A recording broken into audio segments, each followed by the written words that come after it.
Hello, dear viewers. This is Heather Carlisle, and welcome to my home office where I do most of my writing and most of my broadcasting as well. So tonight I'm starting a series of 7 conversations about what I'm observing and we're worried about. I call OuchRage. And it's showing up everywhere in our population, from little kids to people on every continent. We're worried. And we're asking questions. People are worried about how do we live with this where we're having to feel like we make our schools prisons to protect our children from other children, and many, many other things. Today we know why, and today we know what to do. So there are many of us who have been working devotedly for this field of understanding people and understanding why people are not healthy and happy and why we have so much conflict. I approach it with what's missing.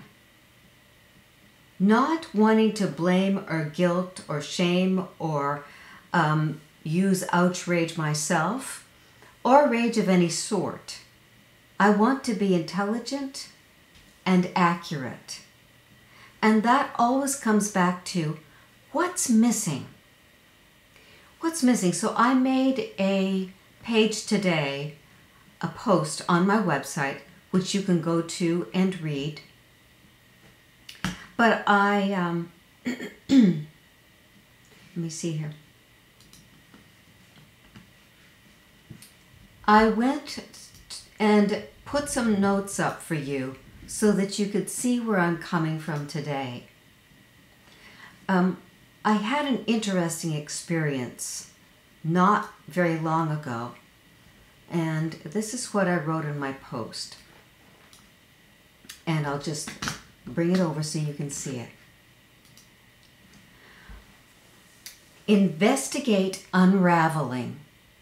Over the course of our lives, so much has continued to trigger the disconcerting unraveling of our times. We can honestly step back to consider events through a view expanded by bringing problems to light without blame or finding fault, rather investigating for what's missing. So, I still have your paper on diagnosis and treatment of sexual abuse of perpetrators. From perpetrators. My professor said that she'd saved my paper. She said it said something about me. And what it says is I'm interested in looking at what's wrong so that we can stop it. And what's wrong is what's missing.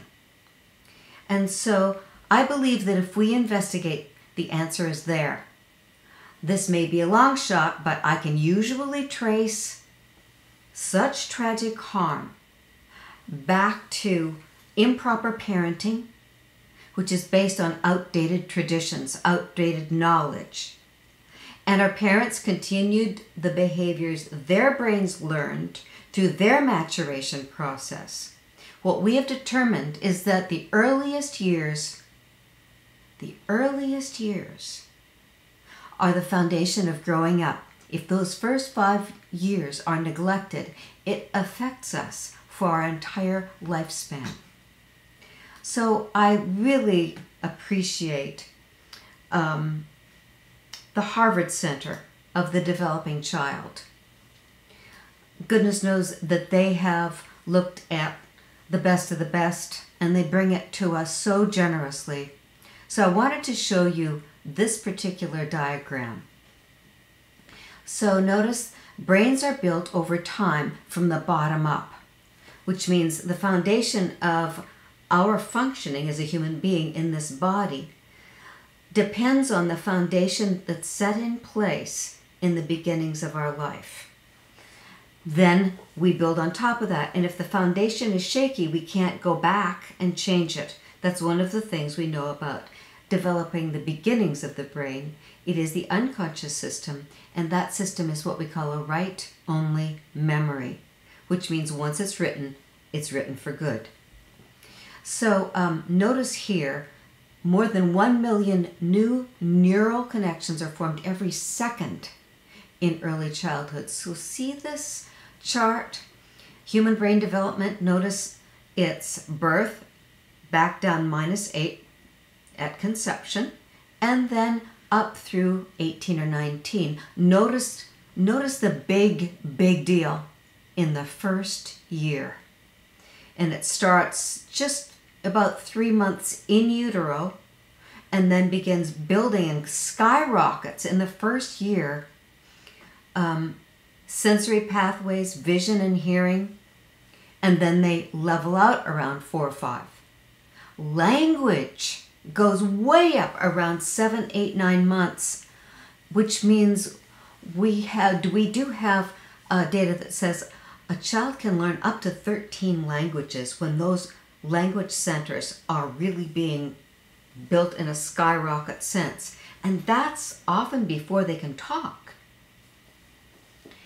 I learned from one of my heroes, Dr. Bruce Perry, and we'll look at him in a few minutes, that the number one cause of the development of how far a child's brain moves in those early years is dependent on the mother's vocabulary, or how much talking the baby is around, how much talking the toddler is around.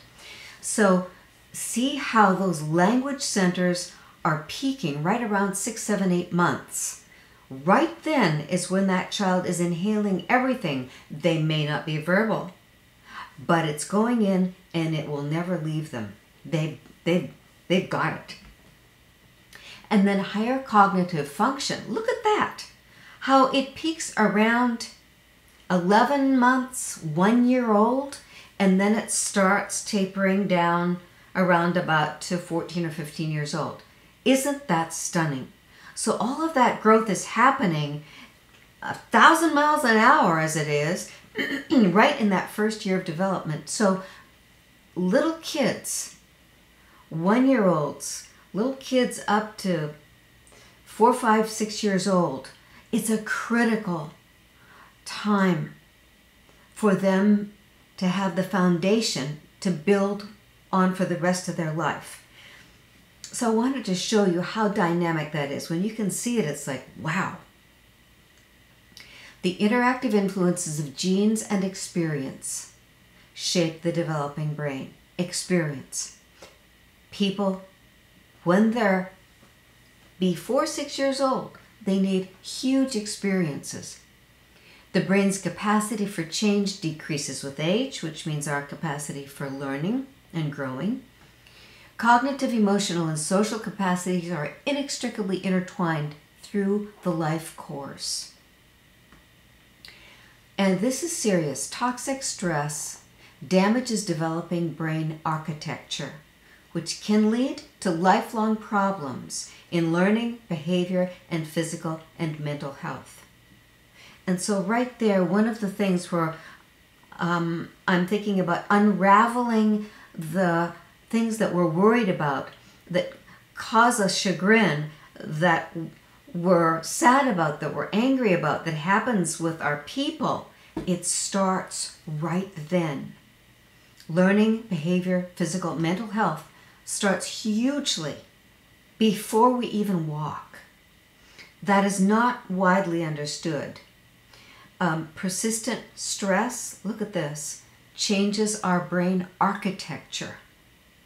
The normal and the toxic stress, and it changes the neuron connections. So if we have early childhood stress and a lack of early childhood experiences, that's what we're saddled with for life.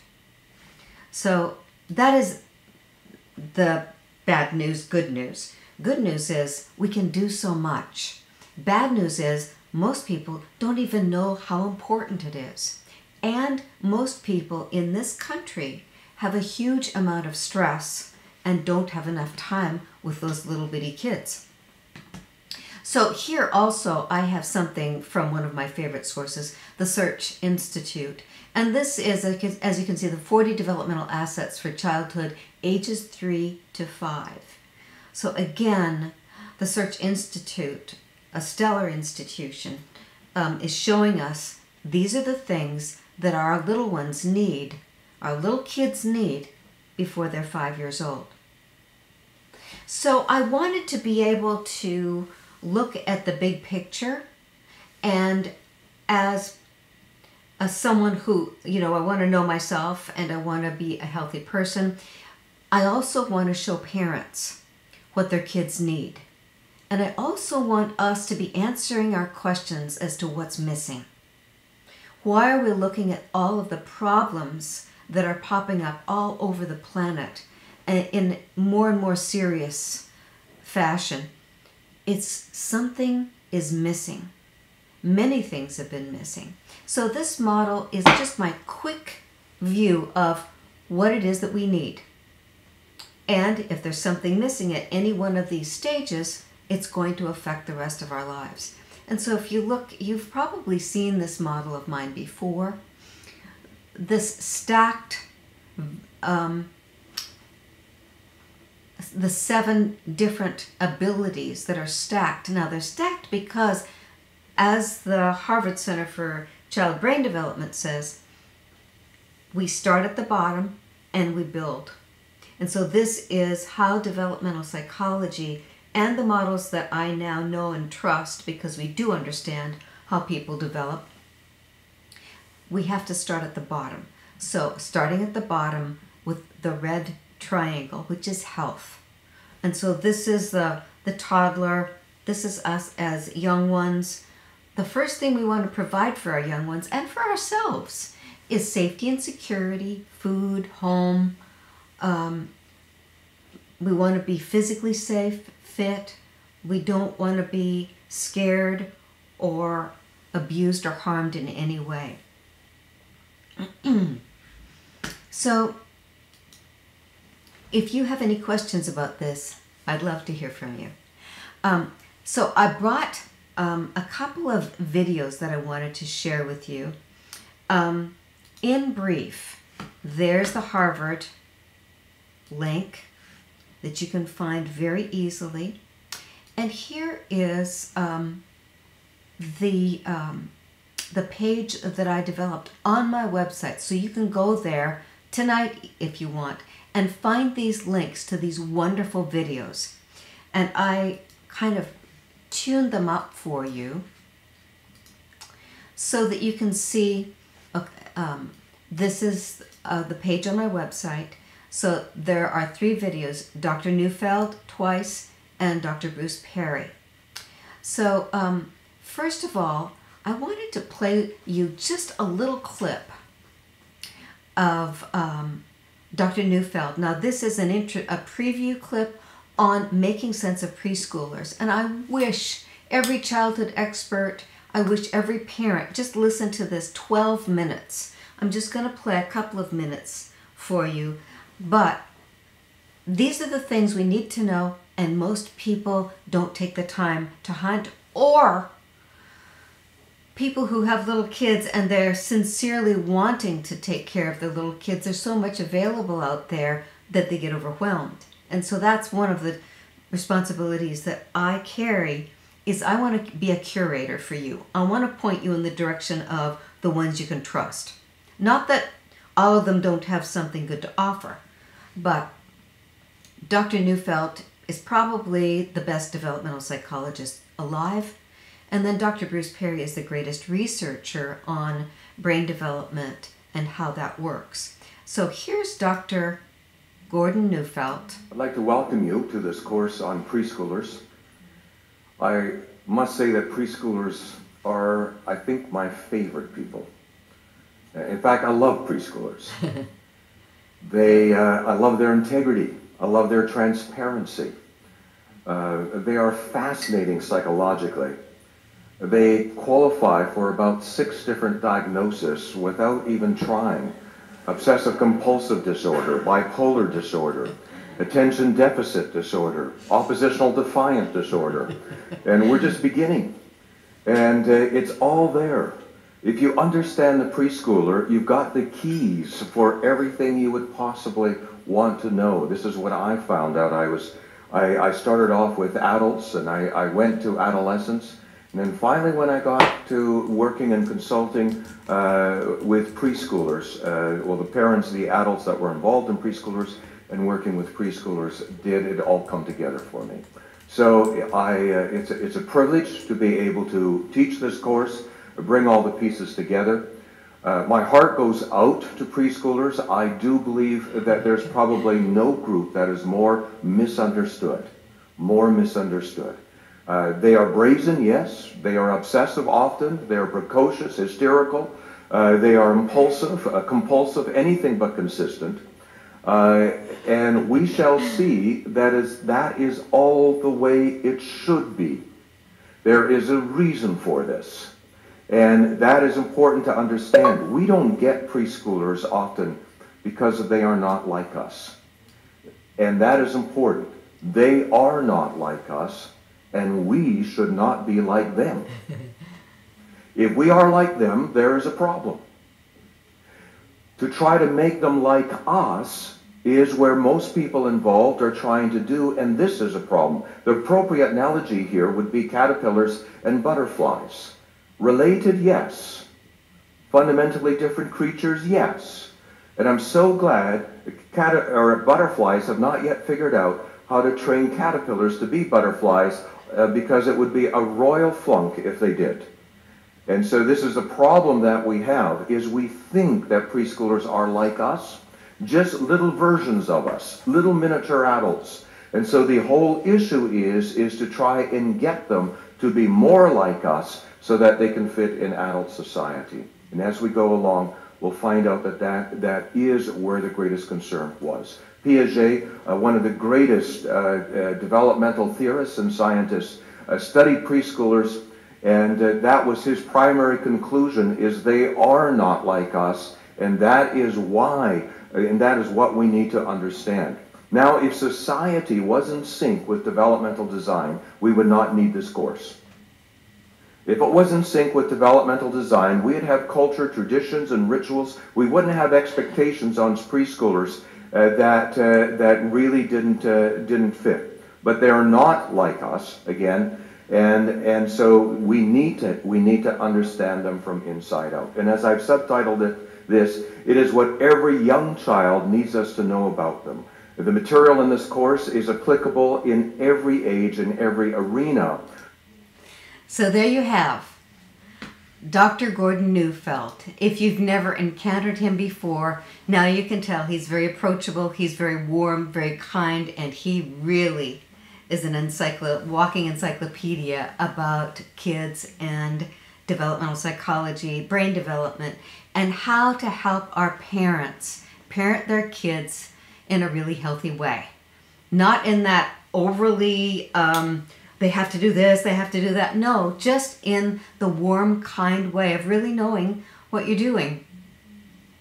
So I've typed here his website. It's like an online university. He's a Canadian, and it is in, I think, 7 or 8 languages. But it's the NeufeldInstitute.com. So if you want deep knowledge, deep learning about all different aspects and different years of what kids need, they have made it their business to get very clear about it for both parents and teachers and professionals. Oh yes, this particular course that the preview we just watched, that course is a 6-hour course online. So it's right there available for you. So I wanted also to play you another clip from him. It's on how to develop good attachment to your child. So if we look at my model, so the foundation there is health, safety and security, the physical beingness of us, getting food, warmth, clean, positive attitude around us. The next piece that's critically important is, you can see number 2, relationships. That's where some of the new people in the field today on marriage or relationships, they're talking about attachment styles. Well, you know, if we've been listening to developmental psychology, we know that attachment is very simple and very healthy and very fun and very yummy and loving. So it's that second need where we need to bond and belong. I mean, we are here to love and be loved. It's what we all naturally are born to crave and want and to create with our parents, our caregivers, our family, our extended family. And incidentally, I have a very strong opinion about needing an extended family, needing different houses, different living arrangements. And in a little bit, I'll share with you Dr. Bruce Perry's opinion. I'm so glad he said it out loud on a video where he's talking exactly about the things that are deeply concerning to me. So let me just show you. So the bottom part is the red triangle that we were talking about, which is health. Let's look at the healthy one.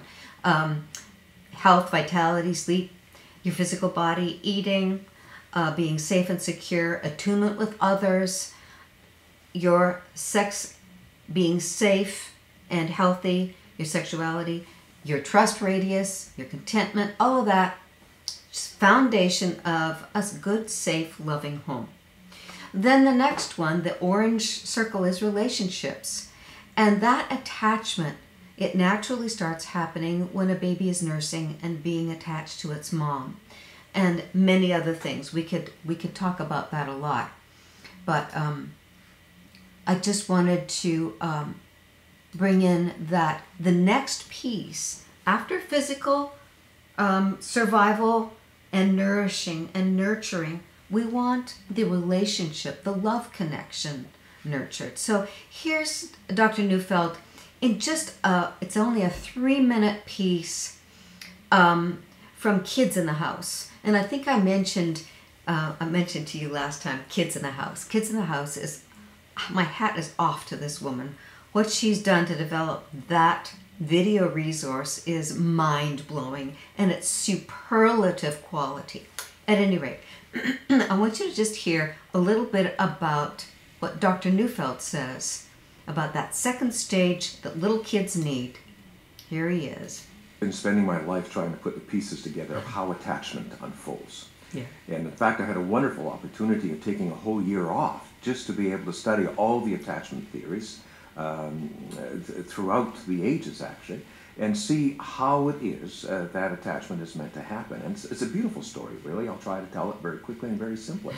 In the first year of life, a child does attach through wanting to be with, to be in sight and smell and hearing, in touch. But by the second year of life, a new way of attaching should open up, in which the child wants to be like, not only with, but like.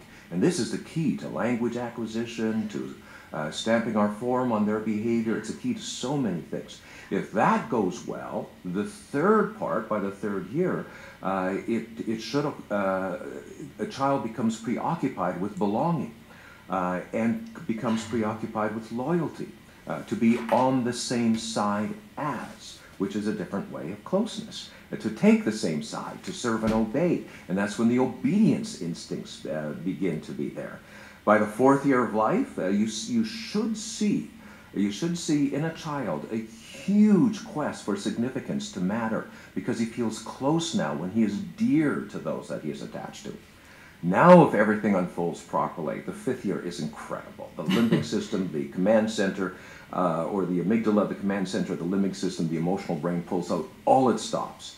And the child gives his heart to whomever he is attached to. He falls in love. And he's deeply emotionally attached to his kitten, to his grandma, to anything that is there. And this is amazing.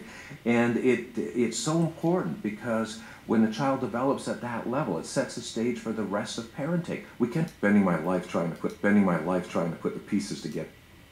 All right. There you get another little sense of Dr. Neufeld. Isn't he wonderful? He's actually poetic in how much he has a passion for people and psychology and little kids and making sure our kids what they need, so that we make sure there's nothing missing. And notice it's healthy. It's natural to most people. So I wanted also to play for you a little piece from my other favorite teacher, which is Dr. Bruce Perry. Dr. Perry is in Houston, and I just wanted to play a little wee piece of this.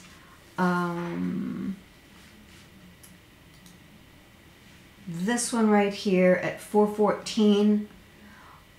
Here we go. Human beings, over the course of our history, have invented all kinds of things that are really not good.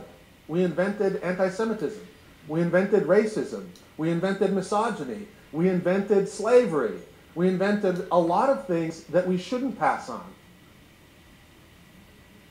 One of the things that's happened in the evolution of our species, the social cultural evolution of our species, is that there are certain biological gifts that we have as a species that we have been disrespectful of in the inventing process.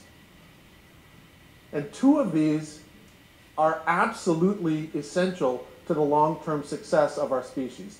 The first one is the fundamental neurobiological capacity to form and maintain relationships. Human beings are relational creatures. And in the inventing process, in the last 400 years, we have become increasingly disrespectful of relationships. We're more compartmentalized. We don't live together the same way we used to. We've created learning environments where there is a ratio of 1 developmentally mature individual for 30 developmentally immature individuals as a mechanism for teaching. So if you think about human beings in the natural world, we lived in very small, multi-family, multi-generational groups, 40 to 50 people. That's the way we lived the majority of the time we've been on this planet. In a group like that, there was developmental heterogeneity. There were grandmas and babies and infants and toddlers all in the same space. But as we've invented the present, we have become increasingly compartmentalized. In the average living group 2,000 years ago, 4,000 years ago, 5,000 years ago was 20 or so people in continuous relational interaction. In the last U.S. Census, 1/3 of the people in the U.S. were in single-person households. In not this last census, but the census before that, the average size of the American family was less than 3. And in that family, people were not spending as much time relationally. In fact, a recent survey of the use of digital objects, it showed that the typical American spends 11 hours engaged with digital devices over the course of a day. And the typical American child spends 6 hours in front of a television. So,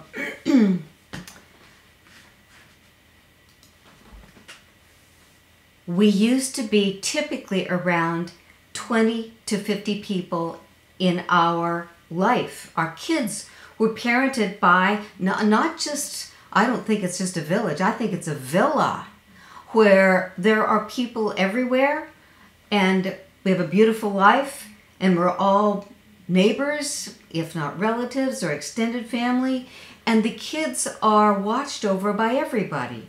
And everybody talks with them, nourishes and nurtures them, and makes sure the moms and the dads aren't tired, aren't overwhelmed, aren't stretched thin, that it's love and be loved. It's people with people, relationships, community, and attachment. So I wanted to give you just a little taste of Dr. Perry, because now I'm sure you want to go and watch the entire 1-hour lecture he gives and listen to more of these two great experts who have focused their entire careers on understanding what our kids need, because I really believe that the only thing that is the matter is there's so much missing. And let's see, there was another piece that I wanted to share with you. Just a little, here you go. Dr. Perry is talking about, this is later on in his, what's the URL of the videos? Oh, good question. It's on my website, but here, this is the video that we're watching right now. And this is around 11 minutes into the 52-minute talk. This one is Dr. Perry talking about how the brain is most malleable in early life. And we already saw on the Harvard chart how early life, that's when so much is happening in the brain. And Dr. Perry... repetitive experiences we're providing for our children. And linked to this is the second great gift of our biology that we are being disrespectful of in our current inventing process, and that is the malleability of the human brain early in life. The human brain is remarkably malleable and adaptable, but it is most malleable when it is rapidly developing early in life. In other words, your biggest bang for your buck in trying to create a healthy, productive, regulated, compassionate human being is early in life. And again, this isn't saying don't invest in things later in life. It's just that if we would spend more time thinking about how to create consistent, predictable, nurturing, safe environments for young parents and their children, we would be able to spend much less money in our special education systems, our mental health systems, our juvenile justice systems. We would divert people out of these negative trajectories, and it would save our culture billions of dollars, Billions of dollars it would save us. And it would also save us, I believe, from those kids whose mental health has been so compromised that they become suicidal or violent or murderous. And not to speak of what happens as they mature, they're in college, in marriages, and then, of course, our whole country and how we conduct ourselves in our organizations, our businesses, and then, of course, our nations, our cultures. So one of the things I really believe, we are blindsided and betrayed by the times we're born into and the traditions we are obedient to. As little kids, we are obedient, naturally obedient to our parents. We love them. We listen to what they teach us, as you know, before we even learn to talk. And we learn that, and like Dr. Neufeld says, we fall in love with our parents, and we fall in love with what they teach us. We're obedient to that. But if they are using the old traditions from recorded history, we will be blindsided and betrayed by things that harm us or deprive us. So I have much more to say about that, but this is part 1 of 7. And thank you for tuning in tonight, and we'll talk about part 2 next week. And any questions you have, don't hesitate to type them, text me, email me, or give me a comment. I'm always happy to hear from you.